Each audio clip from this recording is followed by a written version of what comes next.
ইসরায়েলকে ধ্বংস করতে এবার উত্তর কোরিয়ার হুঙ্কার।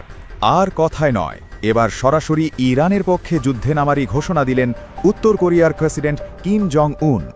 ইরান চাইলে ইসরায়েলকে ধ্বংস করার মিসাইল দেবে দেশটি, এমন খোলা প্রস্তাবই দিলেন বিশ্ব রাজনীতির আলোচনায় থাকা এই নেতা। মঙ্গলবার প্রকাশিত এক প্রতিবেদনে কিম বলেন, ইরান চাইলে ইসরায়েলের বিরুদ্ধে যুদ্ধ চালাতে ক্ষেপণাস্ত্র দেবে, ইসরায়েলকে মুছে দিতে শুধুমাত্র একটি মিসাইলই যথেষ্ট। যুদ্ধের ময়দানে এক ধাপ এগিয়ে এবার ইরানের পাশে দাঁড়ালো উত্তর কোরিয়া। পারমাণবিক ও ক্ষেপণাস্ত্র পরীক্ষায় বিশ্বের নজরকাড়া কিম জং উন এবার ইরানকে ক্ষেপণাস্ত্র দেওয়ার প্রস্তাব দিলেন। ইরানের জন্য ক্ষেপণাস্ত্র সরবরাহের ঘোষণা, যা ব্যবহার করা হবে ইসরায়েলের বিরুদ্ধে। উত্তর কোরিয়ার রাষ্ট্রীয় সংস্থা সূত্রে জানা গেছে, কিম ঘোষণা দিয়েছেন, ইরান চাইলে আমরা এক বা একাধিক ক্ষেপণাস্ত্র দিতে পারি, যা এক ঝটকায় ইসরায়েলকে ধ্বংস করতে পারে।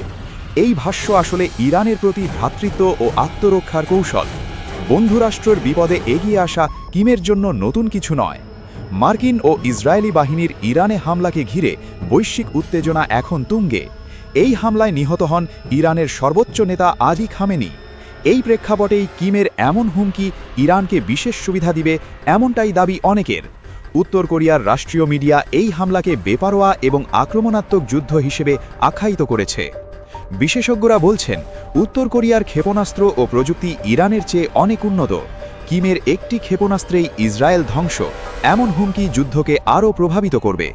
সামাজিক যোগাযোগ মাধ্যমে ইতিমধ্যেই কিমের ঘোষণা নিয়ে ঝড় উঠেছে। পক্ষে বিপক্ষে চলছে চুলচেরা বিশ্লেষণ। ইসরায়েলকে হুমকি দেওয়ার ঘটনা কিমের কাছে নতুন কিছু নয়। এর আগেও ইসরায়েলকে হুমকি দিয়ে ইরানের প্রতি সমর্থন প্রকাশ করেন এই নেতা। বিশেষজ্ঞরা বলছেন, রাশিয়া, উত্তর কোরিয়া, ইরান আর সম্ভবত চীন নিজেদের অবস্থান শক্ত করার চেষ্টা করছে। যে কোনো সময়